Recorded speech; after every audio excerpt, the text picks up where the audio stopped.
3. So, ayan, bubuksan na natin to. Ito, nabuksan na. Liptins yung laman. Tara, open na natin. Grabe, napakahirap. Yan. Lapit na.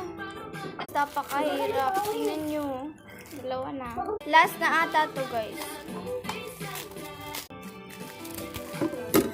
Diyos ko, napakahirap. Ito na. Guys, ang laman niya, ito, tsaka ito. Tapos yung clip like, ganon. Yan. Mga laman. So, open na natin yung isa natin to. Diyos ko, napakalak. So, open na natin. Hirap i-open, Diyos ko. I think malapit na siyang matapos kasi like, baka magla-like for part 2 na naman ako. Matatapos lang. So guys, like for part 4 kasi matatapos na. And bye-bye na. Like for part 4. Abangan nyo na lang yung part 4. Yeah. Bye. Bye guys.